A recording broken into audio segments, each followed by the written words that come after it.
All right, ladies and gentlemen, welcome to the Full Experience Podcast. Today, we got Jimmy in the building, fellow entrepreneur with Finlay hats. Yeah. Former paintball player, still playing paintball? I play paintball. Yeah, he plays paintball. And he's the new owner of Seattle Uprising. So, you're definitely part of paintball. He's in the building today, ladies and gentlemen. Thank you for flying in today. We really do appreciate it. Hey, thank you so much for having me. It's exciting. It's kind of mind-blowing what you guys are doing here, and really excited to be here. So yeah, I gave you the tour. So you saw the HK compound, and then I took you over to what was formerly MetaThreads, now .x, our other facility. .x. And then you saw where Jacob's at. You've seen all three you saw all three of our buildings out here. The full kit out here. Yeah.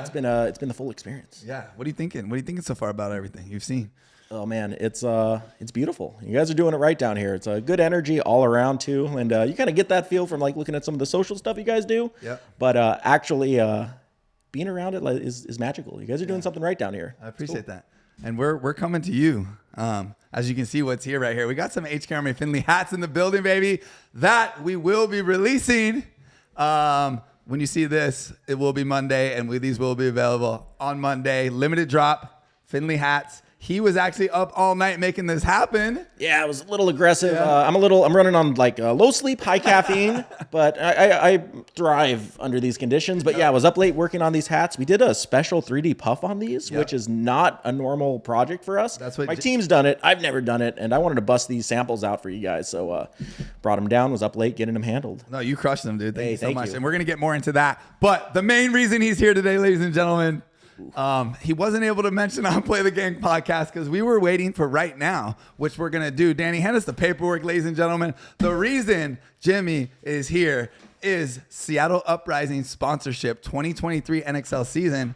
And who's that going to be with? HK Army. HK Army, baby. Let's go. Ow! So we are going to sign the paperwork right here live on the podcast. If that works for you. We have already gone through this, but we're going to have Seattle Uprising. We got 3 pages of stuff here, but we don't need to go through all of it. Basically, head to toe HK Army gear 2023 season. I'm so excited. This team flows perfectly with what we do here at HK Army. Jimmy, marketing, fellow entrepreneur, businessman, is going to just pump this team up, and we're going to be there to help you with it. So I'm going to sign right here. Let's go. 2023. And then if he signs this bad boy, boom. It's going down, boys. He couldn't say it on Play the Game podcast. I'm sorry, Marcelo. I'm sorry, Tyler. Sorry, boys. It was tough. It was tough, but we were waiting for this right here. See the signature cat on there, too. Damn. Ooh, that's my guy. We were waiting right there for this moment right here. Jimmy, I am so excited. We got to get into this right now. So let's get it. Let's just talk about how the sponsorship worked out. Jacob, who's a good friend of yours, works here with product design and product development. One of the best designers in the game. By far, he's done Virtue stuff. A lot of the goggles you guys wear, he may have designed those and a lot of stuff in the past. Some PP Rack stuff he's done and tons of HK stuff. So yeah, all over the board. All over the board, but he happened to be good friends with you guys from back in the day. Yeah, we go way back. He's also played on the original Portland Uprising the first year we launched. He did. 2011, I think. 2010, 2011, yeah. Yeah, so you guys are boys. It's like boys. It's like old school boys. We go way, way back. Yeah. So he's out here, and he's been talking to you, as he always does. And, yeah. And we got wind that you were coming in to take over the team, and you guys are going to be looking for sponsorships, and we were able to work this out. Yeah, it's kind of magic, kind of lined up pretty perfectly, and we could not be more excited. The team's excited. I'm excited to be working with you guys. I'm excited to be working with Jay Stu. Like, there's so many cool opportunities, and I think we got a really nice symbiotic relationship coming on this end, so could not be more thrilled to be working with you guys. Yeah, same. And we already linking other deals too with our other company, our sister company .x. We already got a hat deal going down with that, so we're already making moves, baby. Lots of moving parts. So I wanted to ask you too, as you know the history of HK Army and kind of how we started. We started, I think, kind of how you did from our parents' garage. Grinding. I was working as a busboy, a server, Target, doing everything I could at 15, 16-year-old, and then coming back to the garage to try to make this happen and putting in the work. And I know you've done the same with Finlay hats. Can you give everyone a little rundown who's watching this podcast about how you kind of started this? I have a good gauge on it, but just so everybody knows. He has like the dopest hats, guys, that we have right here that we're doing an HK limited run. I think it's how many are we doing? 24 of these, or what did we order? I think like 50 something. 50 like something. Limited runs of the tiger stripe camo. Yep. And the black ones. The black ones. I just want him to break down exactly, how he did this for you guys listening right here on the podcast. Yeah. So, similar story. We started in the living room. We had it was just two of us, a dog, and a dream. We had a little sewing machine, little handheld grommet press, and that's about it. And just slowly, one day at a time, launched in late 2013, and just one day at a time, tried to build the best company we could, right? And you guys have been a huge influence on us from the beginning, right? Like the nitty gritty from the ground up, setup you guys have done has been a big influence. So we're glad to finally be working with you guys on something together like this. The quick rundown on the hats. Yeah, give everyone the rundown on the hat, because Marcelo didn't even understand the function of the hat. How dare you, Marcelo? Hey, I mean, at least... Come on, dog. Hey, we hear that surprisingly a lot. We'll have people who've owned hats for years that they're like, oh, wait, there's a function to it. Because, the lace on the front just aesthetically looks nice, right? It's like just a little accent, a little discussion piece. There's a hidden pocket inside that's self-explanatory. We've got a custom HK pocket in there as well, a good looking pocket, but the front of it has the nice little stampede lace on there that's built for good times. So not only is it the aesthetic of a lace on the hat, it actually has a functionality. Bring the lace down like this to keep your hat on your head for good times. So when you're out on the water, up on the mountain, you don't have to worry about losing your favorite hat. And another thing we haven't even touched on, but we do have the lifetime warranty on these hats. Oh, dude. Yeah, so if your dog eats it or gets ran over or Crazy X attacks it, we'll fix it or replace it for free. That is awesome. Yeah. Oh, have you ever had anyone? Wait, I'll let you finish this. No. Yeah. So lacing it back up. I can talk and lace though. What's the? Yeah. So the lace comes down. It can go under your chin. So like for me, if I'm running or like you're hiking or you're on jet skis, like you said, or whatever it may be, and your hat flies off, it's going to stop it with the string. Yeah, we say they're built for good times. We don't want you to be worried about losing your favorite hat while you're having those good times. You also don't want you to be worried about your hat getting damaged while you're having those good times. So exactly kind of where that comes into play. So you spent, I think, based off what I heard before, the last 9 years building this bad boy. Yeah, 9 years of hyper focusing on building the best company we can, right? And when Finlay started, I was actually playing on Uprising. NPPL had just folded, and we started the long venture in PSP. And I basically had an epiphany on the field in Dallas. I remember crystal clear. I was shooting left-handed out of like a center tower, and probably cross-handed because I love shooting cross-handed. And I had an epiphany. I was like, man, like my mind's not in this right now. Like my mind's somewhere else. And so I kind of hung up the paintball gun for a little while and really hyper-focused on the hat company since then. And since then, the two of us in the living room, we grew to 4 of us in a garage. And then about 2017, we invested in our first warehouse space, a little 5,500 dumpy little spot at just nasty, but it was cheap rent. That's how it starts, baby. It was cheap rent. Yeah. And slowly started investing more machines over the time and slowly learned more and more about what we were doing, running the business, running the embroidery machines, and just getting all those parts in motion.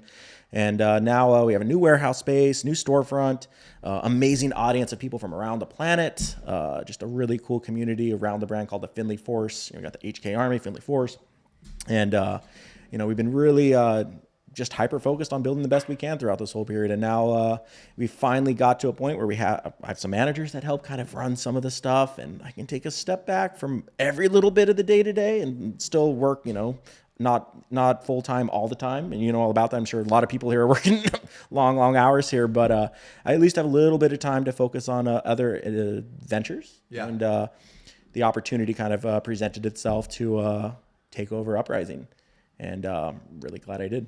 Yeah. And before we get into the whole Uprising thing, a couple more things about the hats, because I'm curious. So the whole function of the string and being able to come down and around your neck, did you patent that immediately? No. And then go? That's what I wanted to know. No, You guys just ran with it. Yeah. And then as you got more money and more and Exactly. realized how important the patents were, I'm assuming then you did it? Well, we knew we didn't know if it would be patentable from the beginning. Yeah. A family friend who's like some attorney completely unrelated to patent law was like, I don't think you can patent that. But he's like, what you should do is focus on building a community that will like protect you if someone were to try to steal the idea. Yeah. So they'll go after them, and the court of public opinion will be on your side. that type of deal. So that was a big piece of why we built our community up really early on, was just to protect us. I mean, obviously we wanted to do that for multiple reasons. That was a piece because we didn't think we'd get a patent on it. But then after a year or two, and we kind of, had been around long enough to where we had a little bit of money, like, we weren't selling that many hats, but we had enough to at least like look into it a little more. We hired a patent attorney, and he's like, yeah, I think you can probably get a patent. And then a year or two later, and a lot of money at the time for us, we ended up with a patent. That's awesome. So because we know we're finding a lot of patents here at HK, and sometimes people will dispute. Did any other hat company start to dispute, or did you slide right by? No other hat company disputed, but an internal dispute from the patent office. They had 3 similar claims that were not the same as ours, but in the same kind of realm. One of them was like, I don't know, like maybe 20% that, like completely different, but has some similar pieces. Yeah. So we had to combat that or whatever, and we won. It was really easy. It was it was like different, but somehow close. Yeah. So yeah, we've been through that road. It wasn't fun, but the most annoying part is just every couple months just getting a random bill from the patent attorney. It's expensive just to keep it running. For the record, we do call it the patented stampede lace, but we're up on the mountain. You can call it the avalanche lace. We're out in the water, call it the tsunami lace. There we go. Yeah. So the ones that I see is like with golf, Hal has golf hats and stuff. There'll be a string here. Yeah. Now, it seems like anyone's using that type of is that not like, I don't know how much you know into that. That's just free game in the hat world. Yeah, because that's, and it obviously doesn't look cool like this and how you did it. I'm just saying there's hats out there with just the string. Obviously they don't have the same function as you. Yeah, no, those are most of those are just stitched directly in, and they're purely aesthetic, and they have no functionality, no nothing. Yeah. But it's been interesting because as we've grown, that string has also grown. Usually it's a really thin, probably I don't know, 1/16 of an inch, 1/8 inch string, very skinny. And as we've grown, and you look at hats over the time, that single string has grown to actually be the standard 3/16 shoelace style string. So there are some people out there that are kind of trying their best to get a similar look, but isn't the same. Not the same as Finlay Force, baby. Come on. Yeah, heck yeah. We also added onto the customization of it. You can throw different lace colors on there. Yeah. Also the wood clip. You get a detail shot of this later, but it's the HK logo on there that's laser cut. But it's cool as you can always have different types of clips.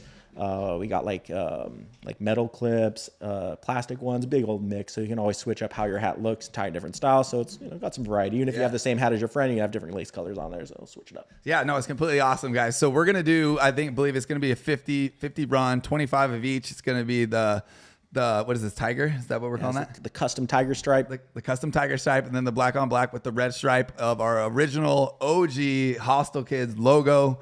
This is the logo that we created when we were first starting. We did this on a long sleeve because we couldn't afford jerseys when we were coming up, and we had a friend with the screen printing machine that you did by hand, and that's why the OG long sleeves even came into existence for us as kids. We didn't have a bunch of money or anything, so that's why we're happy to go back with this logo. Now it's an honor to be able to use that design. It's straight up, it is the classic, and it is it's a good symbolic first project together too. Yeah, dude, I'm so stoked on it, guys. So this is gonna be live on the website. Like he said, they have lifetime warranties, and it also has a little pocket on the inside. I know it's gonna be hard to see here on the podcast, but you could hold whatever in here. And then we did the Hostel Kids shield in there. And a funny thing about the shield, I don't know if you know the story behind that. Dynasty had Iron Kids, and they had the shield before us. And we went to play. We were playing, and Oliver and Fragey and Ryan were like, "Hey, you guys jacked our shield." We're like, "Yeah, we did," because we were like the crazy wild kids at the field back then at SC Village. Yeah, and they're like, "Look, it's fine if you beat us right now." We played them. This is when 7-man days, 7-7. We'll let you keep using the shield. We're like, all right, fair game. We play them, and they beat the shit out of us. This is Dynasty in their heyday. This is with Angel Fergoza, Brian Cole, Oliver. Isn't their heyday still going? It's still going. Somehow these old guys are killing it still. So, but anyways, they play us. They beat the crap out of us. They're like, you guys took it like gentlemen. You could keep using it. Sick. So I thought that was cool. Yeah, that's admirable. You took your beating. We're gonna allow you to keep using it. So the shield has a really cool story. Yeah, so that to have that inside this hat just means a lot too, because we don't really use the shield too much. Yeah, there's some depth to that. I love that. Yeah, I love the little details like that. And it's a lot of people miss those details, right? We've been hanging out all day, been pointing out all these cool little details everywhere. So that's another one though. Nice. Yeah. So I'm stoked on this, guys. These are gonna be on the site. They're gonna sell out so fast, and then maybe we'll do another one if all works so well. Yeah. Yeah. Makes sense. So then we'll get into the team. Woo! So you used to shoot photos and play paintball when was it Portland Uprising when it was MPPL? Yep. Okay. So you played and shot photography at the same time? No, I think did photos. I mean, I guess I shot non-uprising stuff at the time, but when I was playing pro, I just competed. I filmed a little documentary for the season as well. It's on YouTube still. Check that out. It's a Cyru series, the Portland Uprising story. No way. It's got pretty bad audio, but I thought you didn't shoot video. I don't. I'm really bad at it. Yeah, don't judge it. I'm an amateur. I'm not that good. Danny, give him a tutorial. Yeah, I gave it my best, but it was fun to document the season and kind of through my eyes, right? And I think it ended pretty positively. Heavy influence from some of the classics, right? But no, so I was doing my own photo work like separately, like commercial work, but not for Uprising for the seasons that I was playing. But did photo work for years before that in the paintball world and a little bit afterwards as well. Got it. And then you played on the team, and then you took a break, and then now you're back. I'm back. And I know you guys are all friends with Tommy Tucker, who was the previous owner. Yep. That's my guy. And played for a while and been pumping this team for a long, long, long time, as long as I can remember going to events and seeing you guys. I mean, Tommy's was the heart and soul of this company or this team from the beginning, right? Like, me, Aaron, and Tommy were involved in like the very first calls to get the Uprising spot when the Naughty Dogs folded. We had luckily made some cool connections with Mike McDonald. He was the previous owner of Vancouver Vendetta and was a co-owner in the NPPL. And through him, somehow, we were able to finagle a pro spot. Nice. We were able to put together a competitive roster, brought back a few people who played pro events in the past, and Tommy played with Vendetta prior. So, we had a little bit of pro experience, and we were able to get that old Portland Naughty Dog spot. Nice. Yeah. Yeah, that's insane, dude. That's epic. Yeah, so I guess my question is, so now you come in, Tommy's, I guess what I heard you say is kind of into MMA now. He won't be at the first event. He's going to be fighting. He's also doing other ventures, I believe, with real estate and stuff like that. So you're kind of taking the horns here because he's busy doing what. Yeah, no, he's definitely been up to some really exciting stuff. He's also a fishing guide. Just on the water all the time. He's having fun. Yeah, he's doing some awesome stuff. And, it's a big old honor to be in this position, and I wouldn't be here without him. Yeah. So big old credit to him and everything, he's done to keep this team alive over the years because he's been, like I said, like the driving force of Uprising through this period as far as like the back end organizing, which, takes a lot to organize and run a professional paintball team. Oh, yeah. Even one that's ragtag is Uprising. Yeah. Like it's still, there's a lot of moving parts. So huge credit to him, big old shout out to him. And I'm grateful for the opportunity that he and Aaron Ao, trusted in me to be able to take this position. Yeah. So I guess what I'm curious, and maybe the people at home, like, all right, we got Jimmy Hickey coming in. He owns this hat company. He's got money. Is he going to come in like Sarge from Houston Heat and Bart and start buying players and buying coaches and pay for talent and create a winning team that way? Or what are you going to do to make this team the best possible team it can be? I guess I think that's what probably people are thinking out there. Yeah. Well, I mean, I think Sarge is on another level. Yes, he is. Yeah, I don't know. Yeah, I don't know if I got. I don't. Shout out Sarge, baby, let's go. Yeah, no. Shout out to any money bag people out there. I don't have much money. I live with like roommates still. I pay myself like the absolute minimum I can do to get by. I'd rather invest in my team and my company. Smart. That's smart. So like, I'm living off like $500 a week right now. Like, that's smart. I do not spend much money to exist. I don't got the money, but I got the badass company behind me. That's right. And I got some great people in my corner. Yeah. And some big ideas. Yeah. And I'm excited to dive into those ideas and excited to, give it everything I got. Because if I'm going to do it, I'm going to do it right. I'm not really into failing. I failed plenty of times, but I've learned a lot throughout the process. Yeah. And I don't think I would have hopped into this position and dedicated the time, energy, and what money I have to this position if I wasn't confident that we'd be able to. I don't know about putting like the best team ever, and we're definitely not buying players. We're definitely not doing some crazy investing in any major infrastructure for the team. But what we are going to do is make a name for ourselves, really build that Uprising team back to the glory that I think we can have. Yeah. I kind of touched on the other podcast, but I want to dive in here. Seattle Uprising, or the original Uprising Nation, was the coolest team out of the Northwest. Right. Like HK Army, you guys had your thing down here. Yeah. We were SoCal. You guys were the Northwest. They were the Northwest. I was a fanboy. Yeah. I was the little kid who looked up to those guys, right?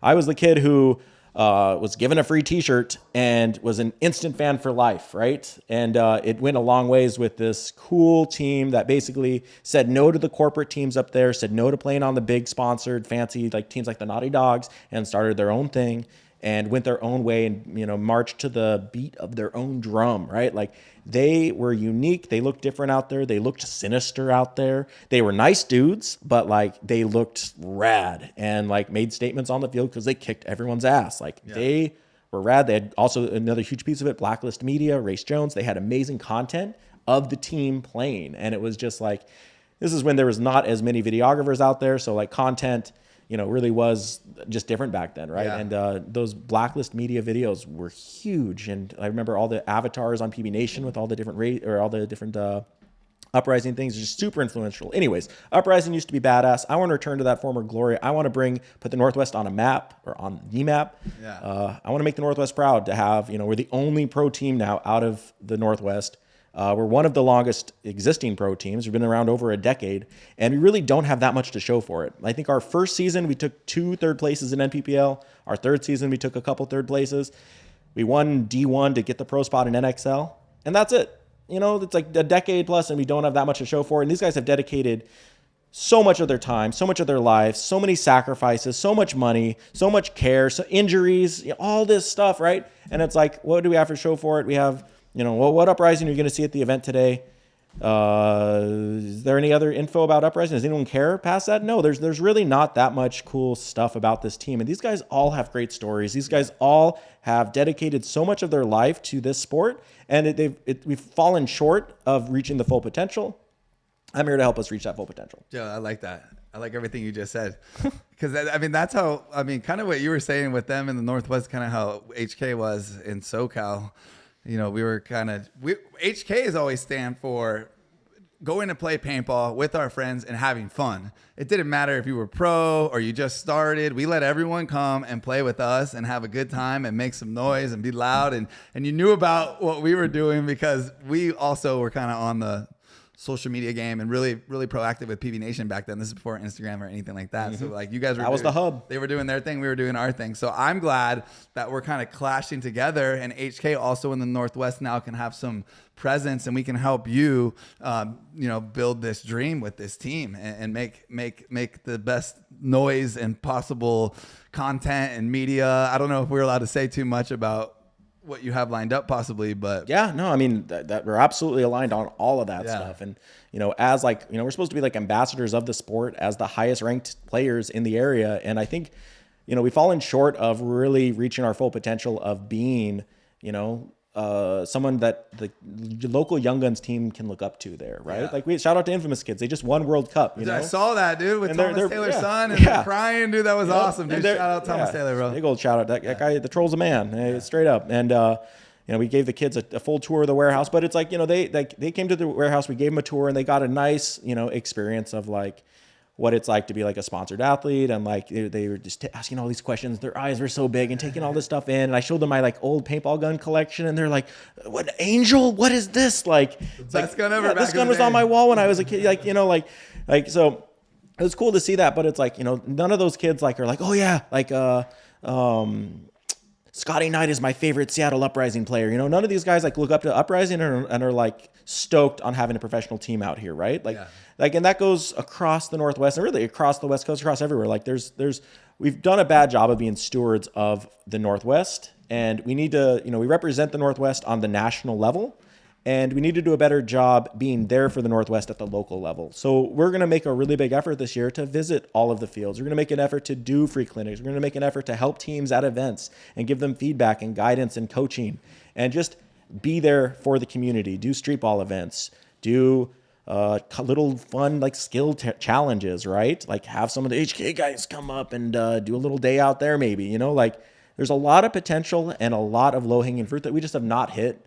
And I also want to do that. You know, it's out there, it's waiting for us. And if we're going to be a pro team, I want to, you know, just include our region, because we've really slept on that over the years. And it's not due to like not liking our region or not liking the people that made us who we are. It's just, we get caught in the motions and we don't really realize that, like, if we're going to be the pro team from the Northwest, we need to represent the Northwest. We need to know the Northwest. We need to be there for the people and get them stoked. Like, that's been a big missing piece of the puzzle that is Uprising over the last few years. So another little focus for the year. No, that's huge. I like all that. Everything you just said is awesome. And I think that's truly what makes a professional team so good. Houston Heat does really well with that. Even though they're split up and not just in Houston, but they do really good. Chad's at his local field. I mean, he was there today. He was there yesterday. He's gotten so many of the local players because he's out there grinding, rocking HK, that the whole field has switched to HK. Like, everyone wants to be wearing what he's wearing because he's making such an impact out there. He's out there every day. He's helping these kids, getting no money, teaching them to be better paintball players just because he loves the sport. And that makes Houston Heat look so good. That makes HK look so good. It makes paintball look so good. So absolutely, for you guys to be doing that is huge. I mean, that's as a sponsor for what you just said, that's like ideal. That's amazing for just paintball in general. Yeah, no, I'm really excited. There's just so many opportunities like that. And I think it's going to be a lot of fun. It's one of those things, like, it's not work, it's going to be fun helping paintball players who are hungry, who are just looking for an opportunity to learn, who are looking for an opportunity to prove themselves, who are looking for an opportunity to just talk with, like, a team that they look up to. Like, some of my, like, most vivid memories outside of Uprising was, like, my first national event I ever attended, 05 LA Open, Mudfest. Yeah, dude, it was so muddy, dude, back then. That was right when the Ion came out. People were rocking the Ions. But now I remember, like, the dudes from Miami Effect were just, like, so friendly and so chill. And just, like, it was like meeting a superhero. Like, straight up. Like, it was so inspiring. And, like, to this day, like, Miami Effect's still my favorite team. And I still, like, think fondly of those guys and look up to them. So it's, there's that like, everyone that plays on Uprising had a dream at one point of being a pro paintball player. And somewhere in the noise of losing for 10 years plus, we lost sight of that. Yeah. We lost sight of, like, oh yeah, like, this, we're living our dream of doing this, like, at this level, and we're taking it for granted, and we shouldn't do that, No. We should do more. And we're going to be doing more. Oh, there we go. No, you got it dialed in. I like everything you just said. That's just great for the sport, for paintball, for the team, for everybody. I like it. I wanted to ask you, going back into the MPPL days, I told Danny I don't want to forget this. There was MPPL 7-man, which you played. Mm-hmm. The best format. And then a lot of these kids now, these newer players, never played 7-man at MPPL. No chance. Then it turned into PSP before NXL. At the PSP events, it was the 5-man X-ball, but the sidelines could coach. You remember that? Oh, yeah. And everyone's like, he's in the snake. Highway! And then, I mean, we were holding signs up for Dynasty back when we were on the team. Like, you could do all kinds of crazy shit back then. I don't even know. A lot of these new players don't even know that. What format did you like better? Did you like 7-man where you couldn't talk and you couldn't you had to go play your game? Because then there was the PSP where, like, a new kid would come in who was fast, had decent gun skills, but he was getting coached. Like, I remember Mike Himman was always coaching people, yelling, and the kid was good. Then the kid would go play 7-man. He has no coach and he gets smoked.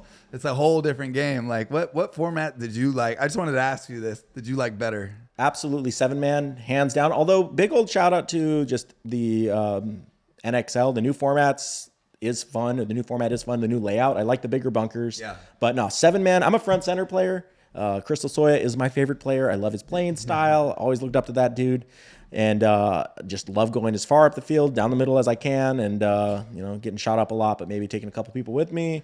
That's fun, you know. But yeah, I love 7-man. It was like more like chess, right? Whereas like X-ball, 5-man is a little bit more like speed checkers. Yeah. And let's see how I describe it to people who don't play paintball. Chess and speed checkers. Yeah. So, but no, I loved the 7-man, and it was just, you could get a little bit more strategic. The games are a little longer. There's a little just, it was slower pace, which is better for my slower paced brain, like takes me a little bit longer to take it all in, think about what's going on. I really miss 7-man, but I am glad that 5-man has at least made the center a little bit more fun. I really did not like the X or the A or the wall.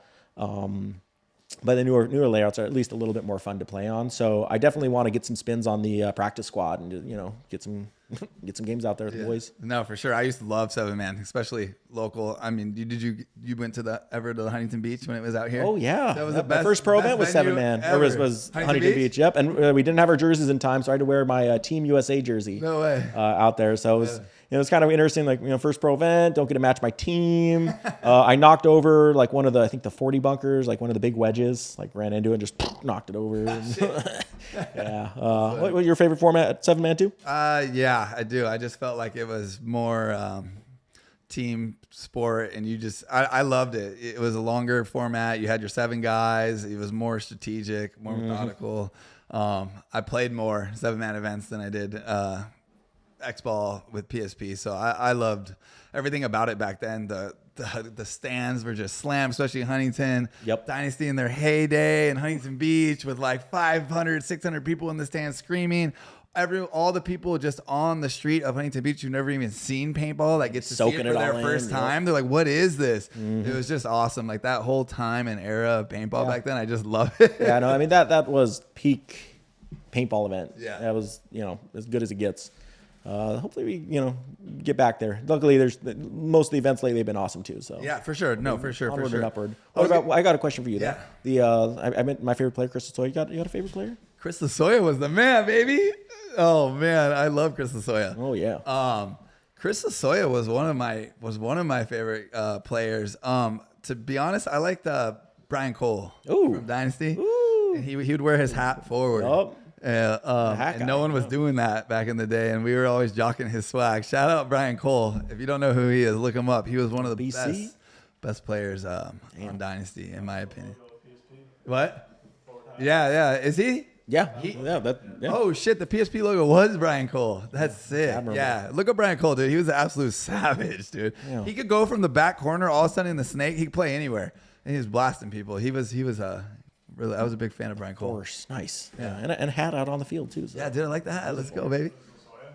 What was that? Yeah, he liked Chris Lasoya. Oh yeah. I heard it. The Ironman practice helping out. Chris Lasoya was an absolute savage on the paintball field. Yeah.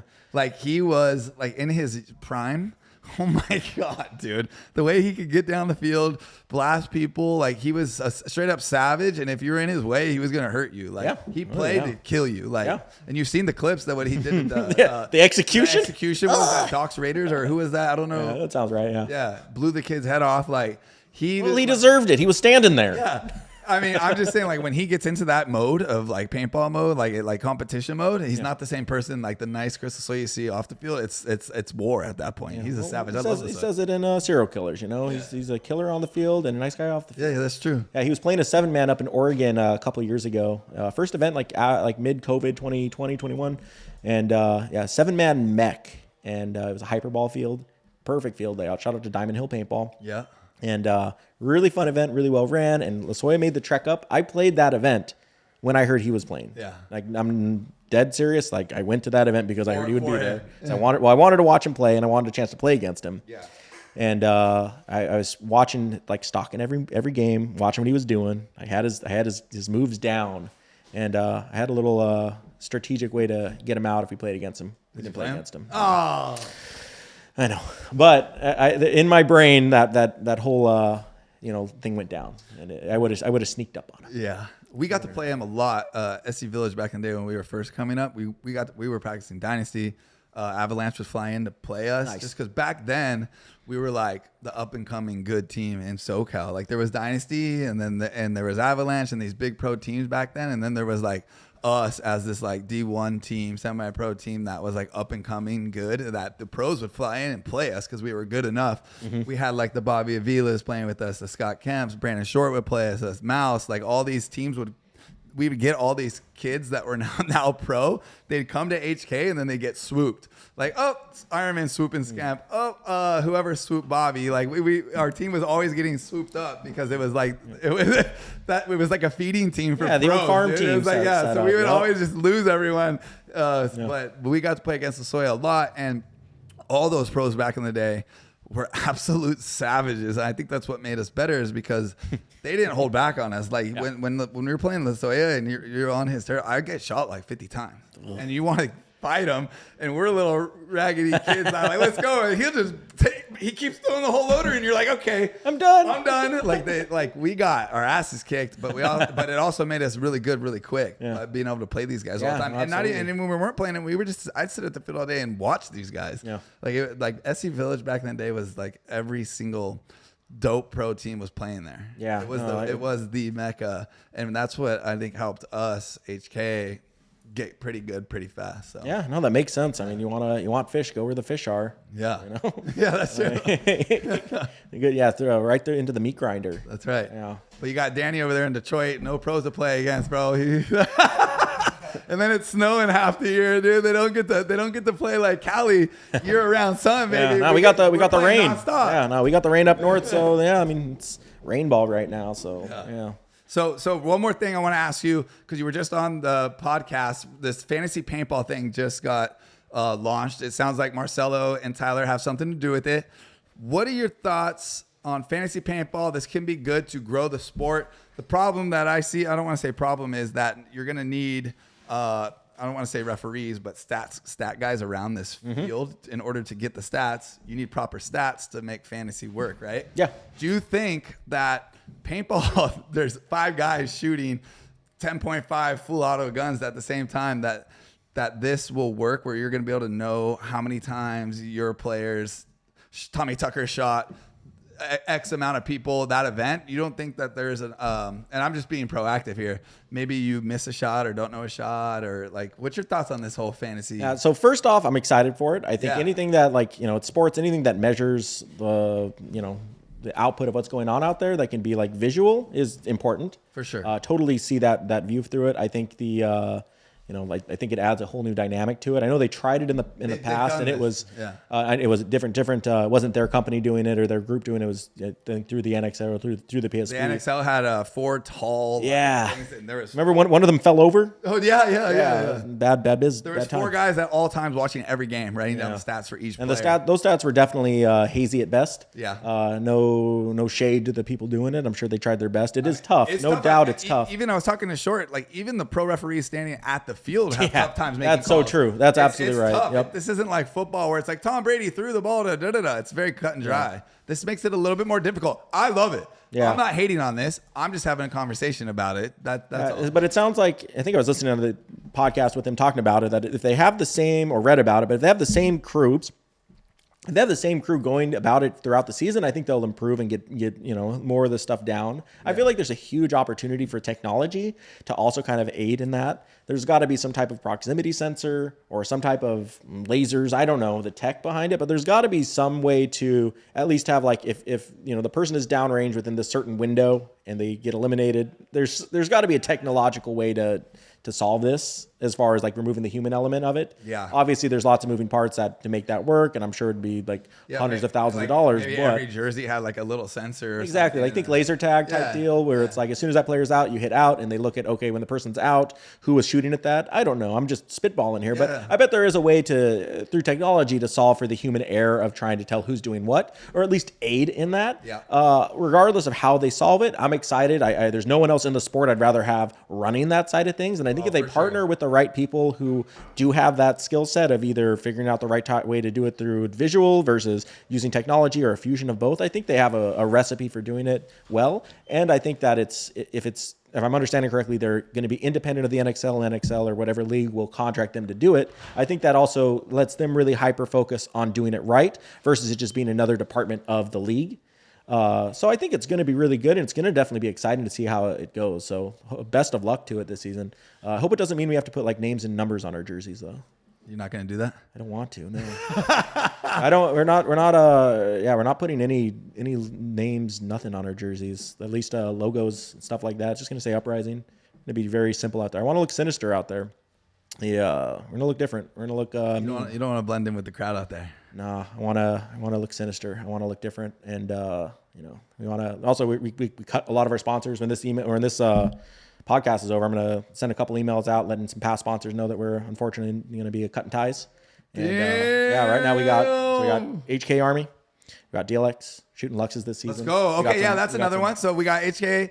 We got Lux shooting Luxes. Yeah, we still got PB Rack, so we're wearing some PB Rack pants out there. Let's go. Yeah, probably mix.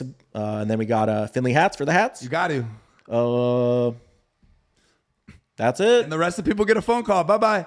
Yeah, I mean, no shade. Big old respect to our past sponsors. I'm just playing. But we're ready. We want to, we want to keep it as simple as possible this year because we want to really make sure that we are doing everything we can to promote the people that are believing in us, and are, being a piece of this journey to get to where we want to go, right? And yeah, it was a kind of big decision. We've had some sponsors that have been around for a while, and but I mean, we're definitely aligned with our current sponsors on where we want to go and what we're going to be doing. And we want to make sure that the people that are joining us on this journey can prosper and grow with us as well. So let's go. Yeah. Dude. I'm so excited, dude. I feel like it's a perfect fit for here at HK Army, and we're going to be able to do some amazing things. Begun. It has already begun. We're already going, baby. Check the hats. One last thing. Jacob's good friend and your good friend, AO. Yeah. He played for a while. I used to watch him. He was good. Aaron Omrod was, his twin, Big Nicky. Yeah. Is on Uprising, so he's playing right now too. Oh, hell yeah. Okay. His mirror. So so he's going to be the full-time coach. Yep. He's our head coach, and he got the big old paintball brain, and I love AO. We've traveled all over together, and I trust him with my life. Yep. And I love our squad. We got some really good dudes. We go way back, right? We used to all play Young Guns against each other in the Northwest. Like, we've known each other for like a decade, 15, 20 years, some of us. Like, it's been a long time, and we go way back. We have the right tools. We have the right personnel. We have the right history. We have the experience. We have all the moving parts. We just need a little bit of the organization level, which I'm hoping to bring. And yeah, it's going to be exciting. But yeah, big old shout out to AO, huge piece of the team. Big old shout out to the whole team up there. Like, seriously, I love my guys. It's an honor to be able to represent them. Some of these guys are some of my closest friends on the planet.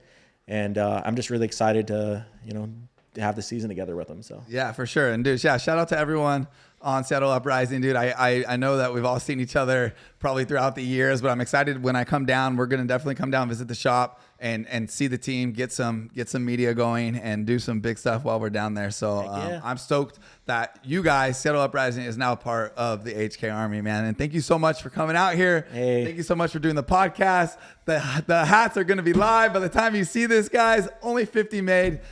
Ladies and gentlemen, Jimmy Hickey, baby. Ooh. Thanks for coming out. Hey, thanks for having me, Mark. Good times ahead. Have a good one.